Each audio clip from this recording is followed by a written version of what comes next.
تو میرا سارا یہ جو حقیقی آزادی کا جو مارچ اور یہ جو 26 سال پہلے انصاف کی تحریک چلائی تھی، اس کا مقصد کیا ہے؟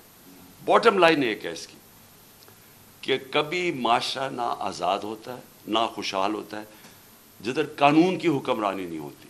اور قانون کی حکمرانی کا مطلب سارے لوگ قانون کے نیچے جو ہر مہذب معاشرے میں ہوتے ہیں.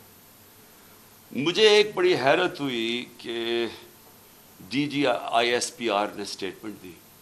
سٹیٹمنٹ کیا دیتے ہیں وہ کہ کیونکہ عمران خان نے ایک فوج کے ایک فرد کے اوپر، ایک آفیسر کے اوپر الزام لگایا، ساری فوج بدنام ہو رہی ہے. یعنی یہ مجھے ذرا حیرت ہے کہ کیا اس کے اوپر DG صاحب آپ نے کوئی توجہ دی؟ آپ کیا کہہ رہے ہیں؟ اس کا مطلب یہ کہ میں اگر ایک جج کے اوپر کہوں کہ یہ جج 2 نمبر ہے، اس کا مطلب ساری جوڈیشری 2 نمبر ہے. اگر وہ کوئی کہے کہ PTI کے اندر ایک کوئی کرپٹ آدمی ہے تو میں کہوں تم نے ساری PTI کو کرپٹ کہہ دیا. اس میں کوئی لاجک ہے؟ آپ کے کورٹ مارشل کیوں ہوتا ہے؟ کیونکہ کوئی غلطی کرتا ہے آفیسر تو کورٹ مارشل ہے. تو میں جب یہ کہہ رہا ہوں کہ مجھے یقین ہے کہ ان تینوں لوگوں نے اس پہ پوری سازش کے تحت یہ کیا، تو یہ میرا رائٹ ہے. اور میں کوئی ایک عام شہری بھی سے اس لیے فرق ہوں کیونکہ میں ایک سب سے بڑی پولیٹیکل پارٹی کا سربراہ ہوں، میں ایکس پرائم منسٹر ہوں. اور میں اگر یہ FIR کے اندر اس کا نام نہیں لکھوا سکتا، میں آپ سوال پوچھتا ہوں کہ باقی قوم کا کیا کرتی ہوگی؟ عام آدمی اس ملک میں کیا کرتا ہوگا؟ مجھے یہ بتائیں کہ یہ تو میں میری جو 26 سال پہلے تحریک انصاف فارم کی تھی، وہ پھر ثابت ہو گیا کہ یہاں تو صرف طاقتور جو ہے وہ قانون سے اوپر اور وہ سارا کچھ ہے. عام آدمی کو انصاف نہیں ملتا یہاں، اور جب تک عام آدمی کو انصاف نہیں ملتا وہ آزاد نہیں ہوتا. تو وہ قوم جس میں انصاف نہیں، وہ غلام رہتی ہے، اور غلام قوموں اوپر پرواز نہیں کر سکتی. میں جتنی بھی دنیا کی ڈیموکریسیز میں دیکھوں، یہ تاثر کوئی سوچ بھی نہیں سکتا اس طرح. پہلا میرا یہ پوائنٹ ہے. دوسرا میرا پوائنٹ یہ ہے کہ جب یہ ابھی شہباز شریف نے بات کی جوڈیشل کمیشن کی، تو میں ویلکم کرتا ہوں کہ جوڈیشل کمیشن بنا. لیکن میرا پہلا پوائنٹ یہ ہے کہ جوڈیشل کمیشن کیا کرے گی جب جو 3 لوگوں کے میں نے نام لیے ہیں، ان 3 کے نیچے ساری وہ ایجنسی جن نے انویسٹیگیٹ کر رہی ہیں. اب ہم کیسے ایک امپارشل، ایک صاف اور شفاف انویسٹیگیشن کروا سکتے ہیں جب ان کے سربراہ وہ بیٹھے ہوئے ہیں جن کے نیچے لوگوں نے انویسٹیگیٹ کرنا ہے؟ یہ ہو ہی نہیں سکتا. اس لیے میں نے یہ کہا تھا کہ 3 ریزائن کریں تاکہ انویسٹیگیشن صحیح ہو سکے. ہو سکتا ہے میں غلط ہوں، لیکن مجھے اس ملک کے اندر ایک صاف اور شفاف انویسٹیگیشن چاہیے. اور انویسٹیگیشن اس لیے کہ میں پہلے بھی یہ پورا اس کا ایک پیٹرن ہے. یہ نہیں کہ میں نے ایک دم اٹھ کے کہہ دیا کہ یہ کہ فلانا اس میں انوالوڈ ہے. اس کا ایک پیٹرن ہے. پہلے ایک ویڈیو نکلتی ہے جس میں مجھے یہ بتایا جاتا ہے کہ میں کوئی مذہب کی توہین کر رہا ہوں. وہ کدھر سے نکلتی ہے وہ اس انویسٹیگیشن میں پتہ چلنا چاہیے. وہ کون نکالتا ہے، وہ پھر اس کو کون اٹھاتا ہے؟ ایک وہ جرنلسٹ اٹھاتا ہے جس کی افیلیشن ایک پارٹی سے ہے، یہ انویسٹیگیشن میں آئے گی. اس کے بعد کون پریس کانفرنس کرواتا ہے؟ مریم صفدر، مریم وہ اورنگزیب اور جاوید لطیف سے، اور وہ مجھے کہتے ہیں کہ میں نے مذہب کی توہین کی ہے اور وہ ویڈیو دکھاتے ہیں. اس کے اوپر ان کے اوپر ہم FIR کٹواتے ہیں کیونکہ مجھے پتہ چل گیا تھا کہ انہوں نے اب اس کو استعمال کر کے وہی سلمان تاثیر ٹائپ قتل کروانا ہے میرا. ان دونوں کے اوپر ہم پھر FIR، ان تینوں کے اوپر FIR بڑی مشکلوں سے کرتی ہے. اس کے بعد میں پبلک میں جا کے جلسوں میں اور انٹرویوز میں بتاتا ہوں کہ ان کی سازش کیا ہے، انہوں نے کس طرح استعمال کرنا ہے یہ ایک دینی انتہا پسند. اس نے جنوب میں آ کے مار دیا کیونکہ میں نے مذہب کی توہین کی. کوئی ایکشن نہیں لیا جاتا.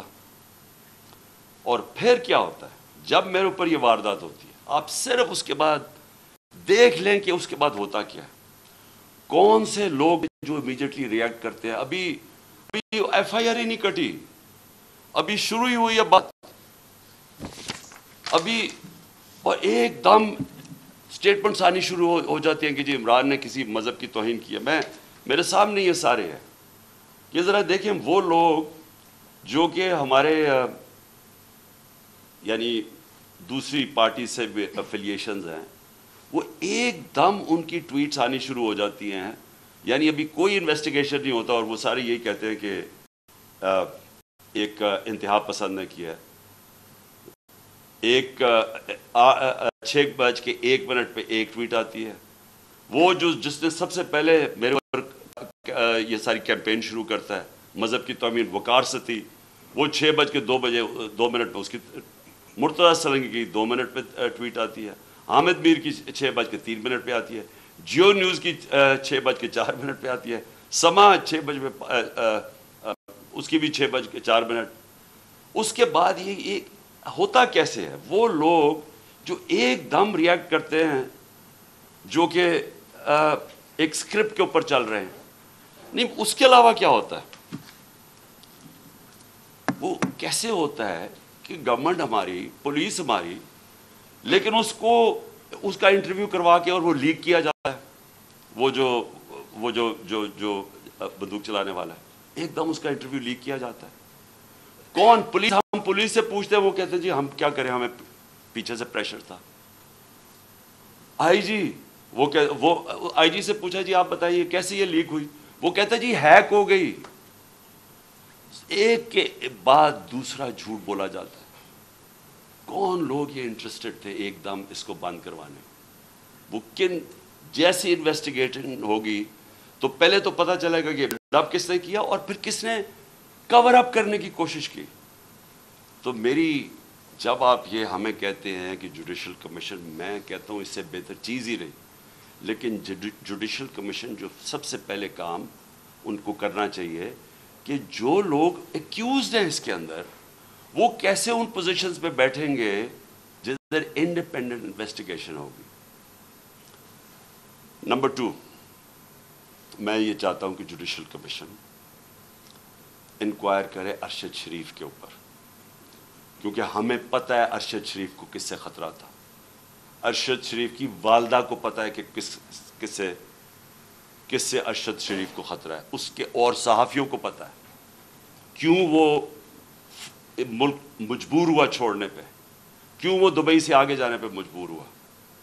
اس نے بڑے لوگوں کو بتائی ہوئی ہیں چیزیں کہ کون لوگ ملوث تھے۔ اس کے اوپر بھی جو سپریم کورٹ کے اندر جو کمیشن بنائی جائے، اس کی پوری انویسٹیگیشن۔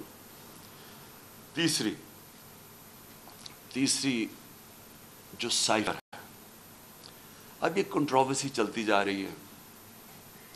آ کے D G I S P R نے کہا جی یہاں تو کوئی سائفر کا تو ڈرامہ تھا۔ اگر ڈرامہ تھا تو سائفر کی انویسٹیگیشن کیوں نہیں کروا رہے؟ ہم تو گورنمنٹ میں نہیں تھے، ہم نے تو آرڈر کر دی تھی کمیشن فوری طور پہ انویسٹیگیشن کرے، ہم نے تو اسپیکر نے بھجوا دی تھی چیف جسٹس کے پاس انویسٹیگیٹ کریں۔ تو اب سوال یہ ہے کہ کیوں نہیں کسی نے انویسٹیگیشن کروائی؟ کیوں ڈرے ہوئے ہیں انویسٹیگیشن سے؟ کیونکہ آپ جو ساری بات بار بار کہتے ہیں کہ جی ہر قسم کی آتی ہے کہ جی یہ تو آتے رہتے ہیں ایسے سائفر۔ میں ایک ملک دنیا میں نہیں جانتا جدھر اس طرح کا کوئی سائفر آئی جی ایمبیسڈر کو پرائم منسٹر کو ہٹا دو۔ تو کیوں نہیں اس کے اوپر آگے بات نہیں؟ جب نیشنل سیکیورٹی کاؤنسل کہہ رہی ہے کہ مداخلت ہوئی ہے اور ڈیمارچ کر رہی ہے، تو آئی ایس پی آر کیوں کہہ رہا ہے کہ جی یہ تو کوئی ڈرامہ ہوا ہے؟ تو چیف جسٹس صاحب یہ بڑا سیریس چیز ہے، اس کے اوپر آپ کے پاس سائفر آیا ہوا ہے، یہ ملک کے اندر ہو سکتا ہے کہ یہ نہ سازش ہو جو یہ کہتے ہیں، لیکن جب تک آپ انویسٹیگیشن نہیں کریں گے پتہ کیسے چلے گا کہ مداخلت تھی یا سازش تھی؟ اور چوتھی جو میں سمجھتا ہوں کہ اس ملک کی تاریخ کی سب سے شرمناک چیز ہوئی ہے، اس کے اوپر چیف جسٹس صاحب اور یہ جوڈیشل کمیشن بیٹھ کے ضرور انکوائری کرے. پہلے اعظم خان سواتی کو جس طرح انہوں نے پوتے اور پوتیوں کے سامنے مارا، اس نے ہر فورم پہ یہ بولا ہے کہ اس کو پہلے آ کے پکڑ کے مارا صبح کے 3 بجے، پھر اس کو ایجنسیز کے، اور اس نے نام لیا ہے اس کا، یہ dirty Harry major general Faisal, اس کا نام لیا ہے کہ اس نے اور اس کے بعد آئی ایس آئی کو ہینڈل کیا جو اس کے نیچے تھی، اور اس کو ننگا کر کے مارا، اور ننگا کر کے مار کے اس کو کہہ رہے تھے کہ یہ بتاؤ یہ عمران خان سے بھی یہ ہوگا، اور جب اس کو تکلیف ہوئی تھی وہ ہنس رہے تھے. ایک یہ شرمناک ہے کہ پاکستان کے سینیٹر کو ایک اس نے تنقید کر دی. ساری دنیا میں جو پاکستان ایک بنانا ریپبلک کی طرح ایک کمپیئر ہوتا ہے کہ کیا کس طرح کا ملک ہے کہ ایک سینیٹر کو ایک تنقید کے اوپر کیا، باہر تو کوئی نہیں انڈرسٹینڈ کرتا ہے.